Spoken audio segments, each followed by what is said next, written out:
Latest எபிசோடுகளை விளம்பரங்களே இல்லாமல் காணுங்கள்.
போனவங்களை இன்னும் காணுமே. ஏதோ மனசுக்கு தப்பாவே படுதே. ஆண்டவா, எந்த பிரச்சனையும் வந்துடக்கூடாது.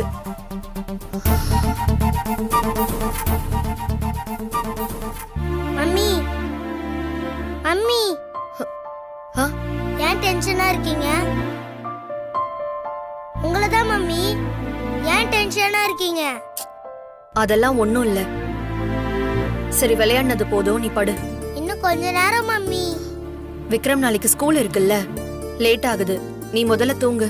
மம்மி, நான் ஹோம்ஒர்க்லாம் முடிச்சிட்டேன் மம்மி. இன்னும் கொஞ்ச நேரம் தான் மம்மி. கேம் விளையாடிக்கிறேன் மம்மி, ப்ளீஸ் மம்மி.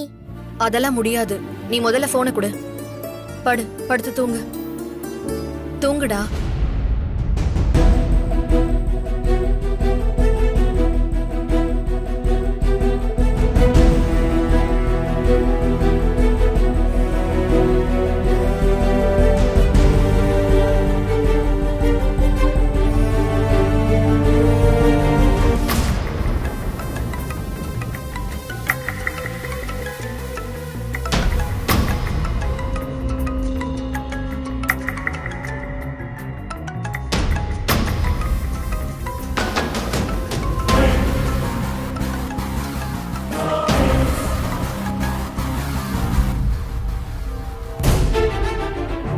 என்ன போனை கட் பண்றாரு?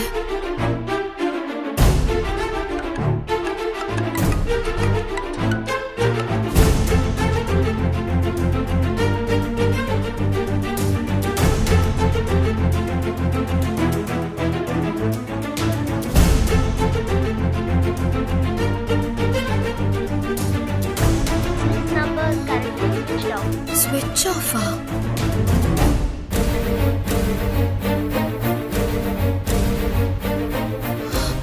முதல்ல கட் பண்ணாரு, இப்ப ஸ்விட்ச் ஆஃப் பண்ணிட்டாரு.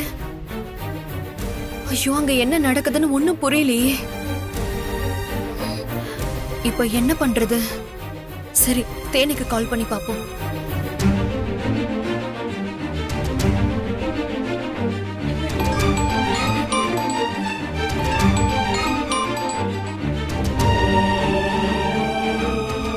அக்கா, இங்க என்ன நடக்குதுன்னு தெரிஞ்சுக்க முடியாம உங்க மண்டை காயுது இல்ல?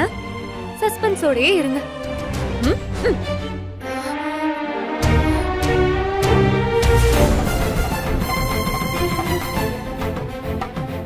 இனிமே நீ மறுபடியும் என்னை விட்டு போயிட மாட்டல்ல?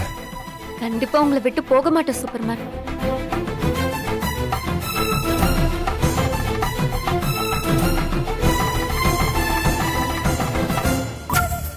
ஐயோ, டைம் வேற ஆயிட்டே இருக்கே. வினய் எதுக்கு போனை ஆஃப் பண்ணி வச்சிருக்காருன்னு தெரியல. தேனு போனை அட்டெண்ட் பண்ண மாட்டேங்கிறா.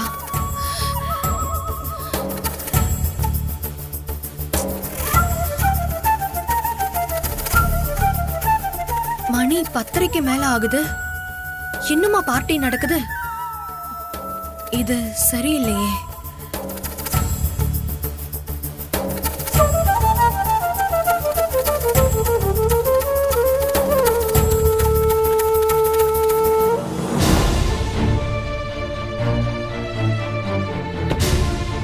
தேனு, எல்லாம் கரெக்டா நடக்கும் தானே? நடக்கும் மாலு. சூப்பர்மேன் இல்லாத ஒரு வாழ்க்கைய என்னால நினைச்சு கூட பார்க்க முடியாது. ஆனா அவர் பிடி கொடுத்தே பேச மாட்டேங்கிறாரு. இந்த மாதிரி ஏதாவது பண்ணிதான் நான் நினைச்சத சாதிக்கணும். எனக்கு வேற வழி தெரியலடி. ரொம்ப தேங்க்ஸ். எதுக்கு தேங்க்ஸ்லாம் சொல்லிட்டு இருக்க? பார்த்து போங்க. ம். ம்.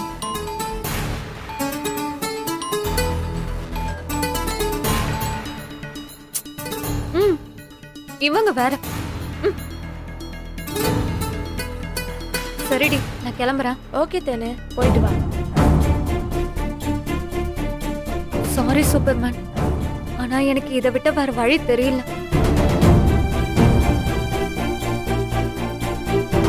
சரிடி, நீ சீக்கிரம் கிளம்பு. பார்த்து போ. ம். பாய். பாய்.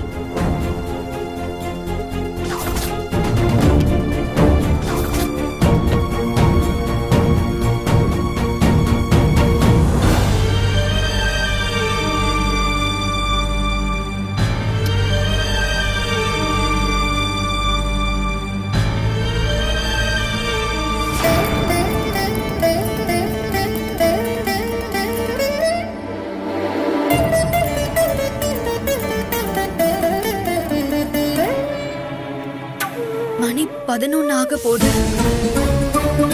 வினய் போனை ஸ்விட்ச் ஆஃப் பண்ணி வச்சிருக்காரு. தேனும் போனை அட்டன் பண்ண மாட்டேங்கிறா. தேனு வேற போறப்போ ஆர்ப்பாட்டம் பண்ணி வினய கூட்டிட்டு போனா. இப்போ என்ன பண்றது?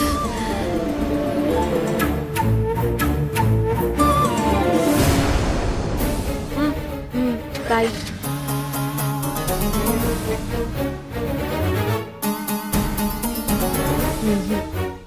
இதுக்கு மேல பொறுமையா இருந்தா நிலைமை கை மீறி போயிடும். போய் எல்லார்கிட்டயும் சொல்ல வேண்டியதா. அதான் சரி.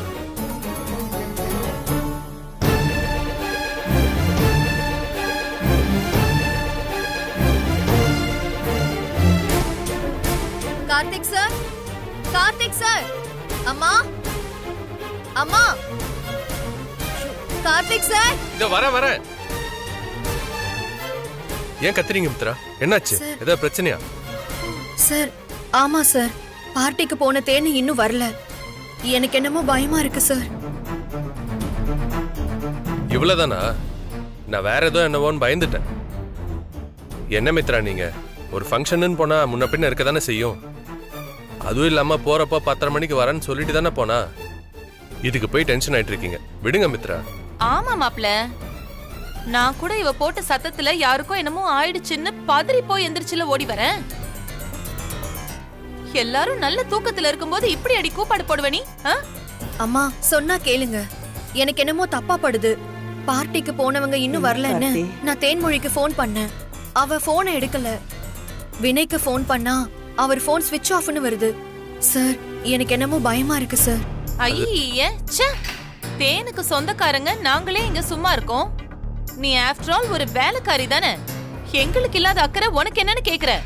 நீ ஏன் கால்ல சுடு தண்ணி ஊத்துன மாதிரி இப்படி தையா தக்கான்னு குதிச்சிட்டு இருக்க? அம்மா, அதுக்காக சொல்லலம்மா. ஒரு வயசு பொண்ணு வெளியில தனியா போயிருக்கா. இவ்ளோ நேரம் ஆகியும் அவளை ஆளை காணோம். ஃபோன் பண்ணா வேற எடுக்க மாட்டேங்கிறா. நான் அந்த கவலையில தாமா இருக்கேன். அதத்தான் நானும் கேக்குறேன்.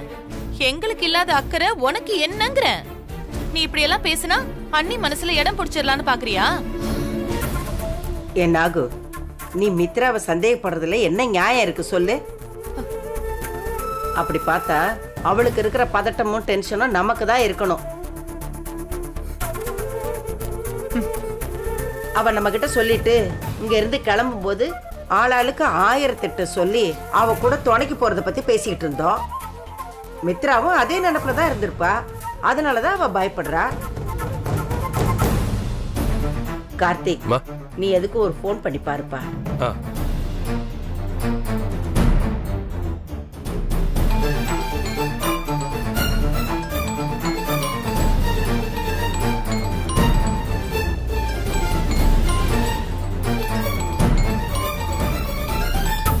கார்த்தி மாமா. ஹலோ மாமா, சொல்லுங்க. தேனு, எங்கம்மா இருக்க? பார்ட்டி எல்லாம் முடிஞ்சதா? பார்ட்டி போயிட்டு இருக்கு மாமா. இன்னும் கொஞ்ச நேரத்துல முடிஞ்சிரும். சரி தேனு, மித்ரா உனக்கு ஃபோன் பண்ணாங்களா? நீ ஏதோ எடுக்கலையா, அதான் நான் உனக்கு ஃபோன் பண்ணேன். என்னாச்சு? ஓ சாரி மாமா. பார்ட்டில சாங்ஸ்னு ஒரே நாய்ஸா இருந்துச்சு, அதான் ஃபோன் ரிங் ஆனது எனக்கு தெரியல. ஃபோனை வைப்ரேஷன்ல போட மறந்துட்டேன். சாரி மாமா. பரவாயில்ல தேனு, நீ பார்ட்டி நல்லா என்ஜாய் பண்ணு. சரி தேனு, வினய் எங்க இருக்காரு?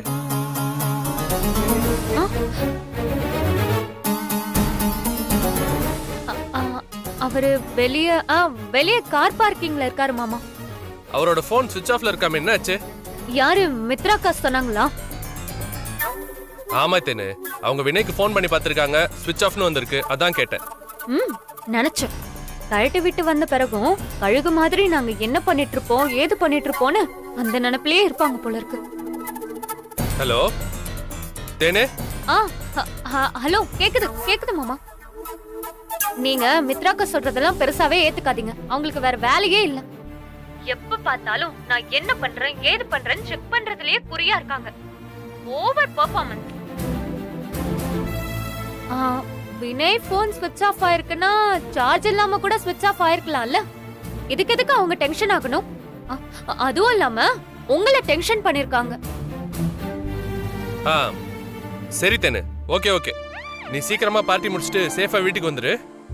வந்துடுறேன், நான் சேஃபா வந்துடுறேன் மாமா. பாத்தீங்களா, தேனெல்லாம் நல்லாதான் இருக்கா. இவ பயந்ததும் இல்லாம நம்மளையும் சேர்த்துல பயமுறுத்திட்டா. என்னமோ தேனை காக்கா தூக்கிட்டு போன மாதிரி.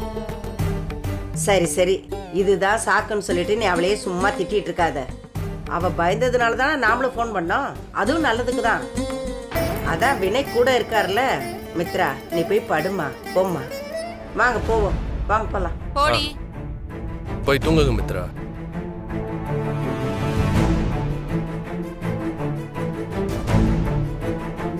தேனு கூட வினய் போனதுதான் என்னோட பயமே.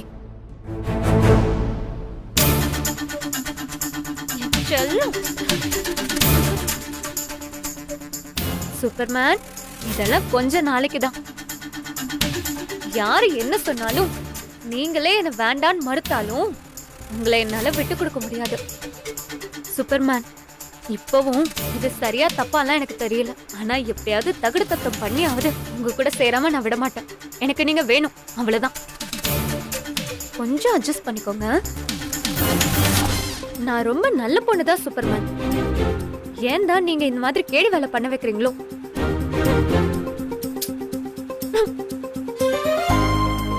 இருந்தாலும் இதோ எனக்கு பிடிச்சிருக்கு. ஒரு காதல் நம்மளுக்கு எந்த அளவுக்கு எக்ஸ்ட்ரீமா கூட்டிட்டு போகுது தெரியுதா?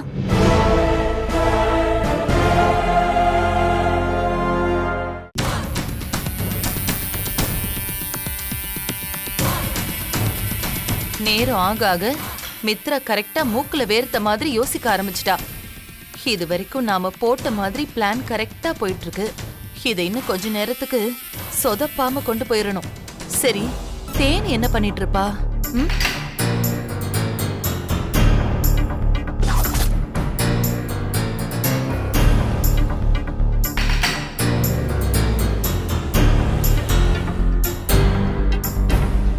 ஐயோ, நாகு பாட்டி. பாட்டி, தேனு, என்ன அங்க எல்லாம் சரியா தானே போயிட்டு இருக்கு? எதுவும் சொதப்பிடலையே? நீங்க கவலையே படாதீங்க பாட்டி. இங்க எல்லாமே உங்க பிளான் படி கரெக்டா தான் போயிட்டு இருக்கு. வினய் பத்ரம் என் கண்ணு மாதிரி நான் பாத்துக்கிறேன், நீங்க கவலையே படாதீங்க பாட்டி. சூப்பர் தேனு, நான் சொன்னது உனக்கு ஞாபகம் இருக்குல்ல? இருக்கு பாட்டி. அப்புறம் தேனு, இத பாரு, உன்னோட நல்லதுக்காக தான் நான் இது எல்லாம் செய்யறேன். நாளைக்கு ஏதாவது பிரச்சனைனா என்ன வீட்டுல போட்டு கொடுத்துட மாட்டியே? அட என்ன பாட்டி, இதெல்லாம் நீங்க சொல்லிதான் எனக்கு தெரியுமா? என்ன நடந்தாலும் உங்களை பத்தி ஒரு வார்த்தை கூட நான் சொல்ல மாட்டேன். நம்புறேன். இத பாரு தேனு, இதுக்கப்புறம் தான் நீ கவனமா இருக்கணும். ஏன்னா இதுதான் முக்கியமான இடம். இப்ப நீ என்ன செய்யணும்னா,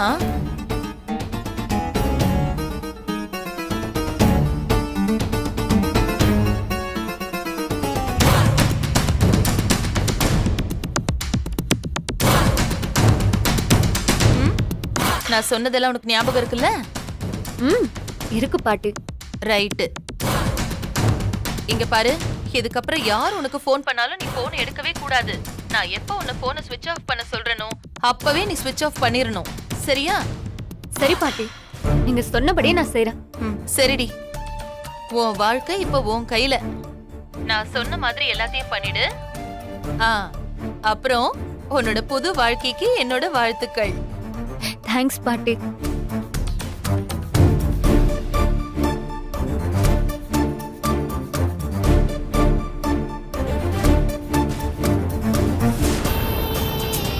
அது எப்படி தேனு? நான் என்ன சொன்னாலும் அது அப்படியே நம்புறியே. பாவண்டி நீ. என்னத்த படிச்சு என்ன பிரயோஜனம்? எது எப்படியோ, யார் எப்படி போனா என்ன? நாளைக்கு காலையில விஷயம் வெளியில தெரிஞ்சு அந்த வினய் பையனை சரியான அடி அடிச்சு வெளியில தள்ள போறாங்க. அந்த சீனுக்காக தான் வெயிட்டிங்.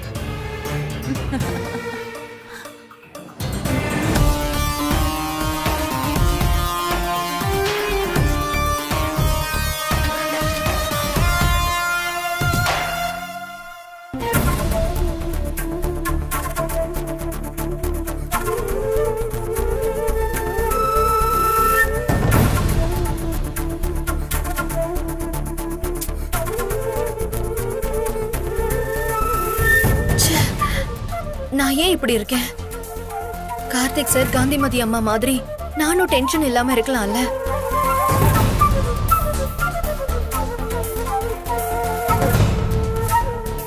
யார் எப்படி போனா எனக்கு என்ன வந்துச்சு? நான் உண்டு, என் பையன் உண்டுன்னு இருந்துட்டு போக வேண்டியதானே. எதுக்கு நான் தேவையில்லாம வருத்தப்படணும்? வினையும் தேனும் தனியா இருக்கும் போதெல்லாம் ஏன் நெஞ்சு ஏன் படபடன்னு அடிச்சுக்குதுன்னே தெரியல. ஒரு வேளை இன்னும் என் ஆள் மனசுல நான் வினைய நினைச்சிட்டு தான் இருக்கேனோ. அதனாலதான் வினை கூட இன்னொரு பொண்ணு பேசி பழகுறத என்னால தாங்கிக்க முடியலையா? ஒண்ணுமே தெரியலையே. சச்சே, அப்படிலாம் இருக்காது. வினய் எப்போ என் மேல சந்தேகப்பட்டாரோ அந்த நொடியே என் மனசுல இருந்து நான் வினைய தூக்கி எறிஞ்சிட்டேன். இப்ப நான் பயப்படுறதெல்லாம் தேன்மொழிக்காக தான். அவ சின்ன பொண்ணு இல்ல, அவ வாழ்க்கை பாதிக்கப்பட்ட கூடாதுன்னு தான் நான் இப்படி பதட்டப்படுறேன்.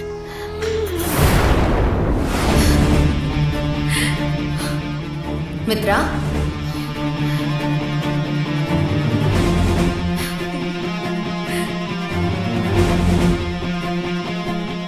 நல்லா இருக்குமா? உன் நாடகம் ரொம்ப நல்லா இருக்கு. தேன்மொழி மேல இருக்கிற அக்கறையிலையா நீ பயப்படுற? நல்லா இருக்கு மித்ரா இதெல்லாம் கேக்குறதுக்கு. நீ இல்ல, இங்க எல்லாருமே அப்படிதான் இருக்காங்க. மனசாட்சி சொல்றத யாருமே கேக்குறது இல்ல. அதனாலதான் நீங்க எல்லாருமே கஷ்டப்படுறீங்க. அதுக்கு காரணம் என்ன தெரியுமா? அவங்க கிட்ட இருக்கிற ஈகோ. நான் ஒரு முடிவு எடுத்துட்டா அதை எந்த காரணத்தை கொண்டு மாத்திக்க மாட்டேன். ஒரு தடவை முடிவு எடுத்தா எடுத்ததுதான். அப்படி பிடிவாதமா நிக்கிறாங்க. அதுதான் பிரச்சனையே. உனக்கு கூட அதுதான் பிரச்சனையா? அத நீதான் புரிஞ்சுக்க மாட்டேங்கிற. நான் அப்படி என்ன பிடிவாதம் பண்ண? நான் எனக்கு பிடிச்ச மாதிரி வாழ்ந்துட்டு இருக்கேன். அதுல யாருக்கு என்ன பிரச்சனை வந்துச்சு? வினைக்கு இன்னைக்கு இருக்கிற பிரச்சனை எல்லாம் உன்னால வந்தது தானே. அவ்வளவு வசதியான மனுஷன் இங்க வந்து கண்டவங்க கிட்ட எல்லாம் திட்டு வாங்குறது யாரால? யாருக்காக? அதுக்கு நான் எப்படி பொறுப்பாக முடியும்? நானா இந்த வீட்ல வந்து வேலைக்கு சேர சொன்னேன்? இதுதான் பிரச்சனையே. தான் பண்ண தப்ப யாரும் ஒத்துக்கவே மாட்டேங்கிறாங்க. நீ மட்டும் வினய் பண்ண தப்ப மன்னிச்சு அவரை ஏத்துக்கிட்டு இருந்தா வினய் இந்த வீட்ல வந்து டிரைவரா வேலை பார்த்திருப்பாரா? சொல்லு. உனக்காக தான் அவர் இங்க வந்திருக்காரு. இல்ல, நான் இதை ஒத்துக்க மாட்டேன். நான் யாருக்கும் எந்த தொந்தரவும் தராம வாழ்ந்துட்டு இருக்கும் போது நான் எப்படி பொறுப்பாக முடியும்? மித்ரா, நீ யாரோ மூணாவது மனுஷங்க கிட்ட பேசுற மாதிரி என்கிட்ட பேசாத. நான் உன் மனசாட்சி. எனக்கு பொய் சொல்ல தெரியாது. அதே மாதிரி நீயும் என்கிட்ட பொய் பேச முடியாது. இப்பவும் சொல்றேன், உன் ஆழ் மனசுல வினய் தான் வாழ்ந்துட்டு இருக்காரு. அவர் மேல உனக்கு கோபம் இருந்தாலும் நீ அவரை முழுசா மனசுல இருந்து தூக்கி போடல. வினய் உனக்கு மட்டும்தானு நீ நினைச்சிட்டு இருக்க. அதனாலதான் வினய் கூட தேன்மொழி நெருங்கி பழகும் போதெல்லாம் உன் நெஞ்சு படபடன்னு அடிச்சுக்குது. எங்க மிஸ் பண்ணிடுவோமோன்னு கிடந்து துடிக்கிறேன்.